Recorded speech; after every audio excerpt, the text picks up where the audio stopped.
ಕಂಗಳ ಬಿಸಿಯ ಹನಿಗಳು ನೂರು ಕಥೆಯ ಹೇಳಿವೆ. ನಿನ್ನ ಪ್ರೇಮದ ನುಡಿಯ ಕೇಳಿ ನೂರು ಡಾಕ್ಟರ್ ಪುನೀತ್ ರಾಜ್ಕುಮಾರ್, ಪ್ರೀತಿಯಿಂದ ಅಪ್ಪು ಎಂದು ಕರೆಯಲ್ಪಡುವ ಇವರು ಕನ್ನಡ ಚಿತ್ರರಂಗದಲ್ಲಿ ಕೆಲಸ ಮಾಡಿದ ಭಾರತೀಯ ನಟ. ಇವರು ಹಿನ್ನೆಲೆ ಗಾಯಕ, ಚಲನಚಿತ್ರ ನಿರ್ಮಾಪಕ, ದೂರದರ್ಶಕ ನಿರ್ಮಾಪಕ ಮತ್ತು ಲೋಕೋಪಕಾರಿ ಕೂಡ ಆಗಿದ್ದರು. ಅವರು ಪ್ರಸಿದ್ಧ ನಟ ಮತ್ತು ಮ್ಯಾಟಿನ್ ಆರಾಧ್ಯ ದೈವ ಆರಾದಂತಹ ಡಾಕ್ಟರ್ ರಾಜ್ಕುಮಾರ್ ಅವರ ಕಿರಿಯ ಮಗ. ಅಪ್ಪು ಅವರು ಕನ್ನಡ ಚಿತ್ರರಂಗದಲ್ಲಿ ಅತ್ಯಂತ ಜನಪ್ರಿಯ ನಟರಲ್ಲಿ ಒಬ್ಬರು. ಇವರು 32 ಚಿತ್ರಗಳಲ್ಲಿ ನಾಯಕ ನಟನಾಗಿ ಕಾಣಿಸಿಕೊಂಡಿದ್ದರು. ವಸಂತ ಗೀತ, ಭಾಗ್ಯವಂತ, ಚಲಿಸುವ ಮೋಡಗಳು, ಬೆಟ್ಟದ ಹೂವು ಚಿತ್ರಗಳಲ್ಲಿ ಬಾಲಕ ನಟನಾಗಿ ಅವರ ಅಭಿನಯವನ್ನು ಪ್ರಶಂಸಿಸಲಾಯಿತು. ಬೆಟ್ಟದ ಹೂವು ಚಿತ್ರದಲ್ಲಿನ ರಾಮು ಪಾತ್ರಕ್ಕೆ ಅತ್ಯುತ್ತಮ ಬಾಲ ಕಲಾವಿದನಿಗಾಗಿ ರಾಷ್ಟ್ರೀಯ ಚಲನಚಿತ್ರ ಪ್ರಶಸ್ತಿಯನ್ನು ನೀಡಿದರು. ಪುನೀತ್ ಅವರ ಮೊದಲ ನಾಯಕ ಪಾತ್ರ 2002ರಲ್ಲಿ ಅಪ್ಪು ಚಿತ್ರವು ಬಿಡುಗಡೆ ಕಂಡಿತು. 3 ದಶಕಗಳ ವೃತ್ತಿಯಲ್ಲಿ ಅವರು 1 ರಾಷ್ಟ್ರೀಯ ಚಲನಚಿತ್ರ ಪ್ರಶಸ್ತಿ, 4 ಕರ್ನಾಟಕ ರಾಜ್ಯ ಚಲನಚಿತ್ರ ಪ್ರಶಸ್ತಿ, 6 ಫಿಲ್ಮ್ ಫೇರ್ ಪ್ರಶಸ್ತಿಗಳು, ದಕ್ಷಿಣ ಮತ್ತು 5 ಸಿನಿಮಾ ಪ್ರಶಸ್ತಿಗಳನ್ನು ಪಡೆದಿದ್ದಾರೆ. ಅವರಿಗೆ ಮೈಸೂರು ವಿಶ್ವವಿದ್ಯಾಲಯವು ಡಾಕ್ಟರೇಟ್ ಪದವಿಯನ್ನು ನೀಡಿತು.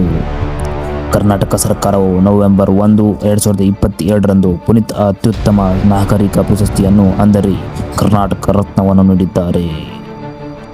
ಡಾಕ್ಟರ್ ಪುನೀತ್ ರಾಜ್ಕುಮಾರ್ ಅವರು 1975ರ ಮಾರ್ಚ್ 17ರಂದು ಚೆನ್ನೈನ ಕಲ್ಯಾಣಿ ಆಸ್ಪತ್ರೆಯಲ್ಲಿ ವರನಟ ಡಾಕ್ಟರ್ ರಾಜ್ಕುಮಾರ್ ಮತ್ತು ಪಾರ್ವತಮ್ಮರವರ ಕಿರಿಯ ಪುತ್ರನಾಗಿ ಜನಿಸಿದರು. ಇವರ ಹಿರಿಯ ಸಹೋದರರಾದ ಶಿವರಾಜ್ ಕುಮಾರ್ ಮತ್ತು ರಾಘವೇಂದ್ರ ರಾಜ್ಕುಮಾರ್ ಕೂಡ ಕನ್ನಡ ಚಿತ್ರರಂಗದ ಯಶಸ್ವಿ ನಾಯಕ ನಟರು. ಇವರು ರಾಜ್ ದಂಪತಿಯ ಕಿರಿಯ ಮಗುವಾದುದರಿಂದ ಬಹು ಅಕ್ಕರೆಯಲ್ಲಿ ಬೆಳೆದರು. ಪುನೀತ್ ಮತ್ತು ಸಹೋದರಿ ಪೂರ್ಣಿಮರನ್ನು ರಾಜ್ ತಮ್ಮ ಬಹುತೇಕ ಚಿತ್ರಗಳ ಶೂಟಿಂಗ್ಗೆ ಜೊತೆಯಲ್ಲೇ ಕರೆದುಕೊಂಡು ಹೋಗುತ್ತಿದ್ದರು. ಹೀಗಾಗಿ ಬಾಲ್ಯದಿಂದಲೇ ಕಲೆಯ ಜೊತೆಗಿನ ನಂಟು ಆರಂಭವಾಯಿತು. ಪುನೀತ್ 6 ತಿಂಗಳು ಮಗುವಿದ್ದಾಗ ಅಂದರೆ 1976ರಲ್ಲಿ ತೆರೆ ಕಂಡ ಪ್ರೇಮದ ಕಾಣಿಕೆ ಚಿತ್ರದ ಮೂಲಕ ತೆರೆಯ ಮೇಲೆ ಕಾಣಿಸಿಕೊಂಡರು.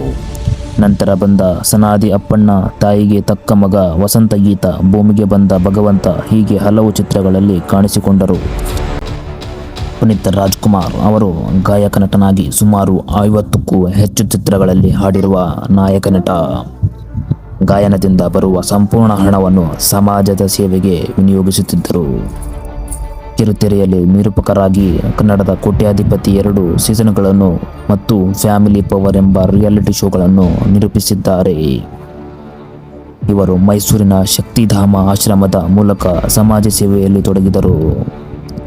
ಪುನೀತ್ ರಾಜ್ಕುಮಾರ್ ಬೆಂಗಳೂರು ಪ್ರೀಮಿಯರ್ ಫುಟ್ಬಾಲ್ ತಂಡದ ಒಡೆತನವನ್ನು ಹೊಂದಿದ್ದಾರೆ. ಕರ್ನಾಟಕ ಸರ್ಕಾರದ ನಂದಿನಿ ಹಾಲು ಉತ್ಪನ್ನಗಳನ್ನು ಮತ್ತು LED ಬಲ್ಬ್ಗಳ ವ್ಯಾಪಾರಿಯಾಗಿದ್ದರು. ಪ್ರಸ್ತುತರು 1 ಆವೃತ್ತಿಯಲ್ಲಿ ರಾಯಲ್ ಚಾಲೆಂಜರ್ಸ್ ಬೆಂಗಳೂರು ಅಂದರೆ RCB ತಂಡದ ರಾಯಭಾರಿಯಾಗಿದ್ದರು.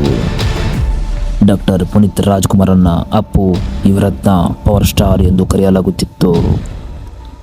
ಕನ್ನಡ ಚಿತ್ರರಂಗದ ಜನಪ್ರಿಯ ನಟ ಪವರ್ ಸ್ಟಾರ್ ಪುನೀತ್ ರಾಜ್ಕುಮಾರ್ ಅವರ ಜನ್ಮದಿನ ಮಾರ್ಚ್ 17. ಅವರು 1975ರ ಮಾರ್ಚ್ 17ರಂದು ಜನಿಸಿದರು.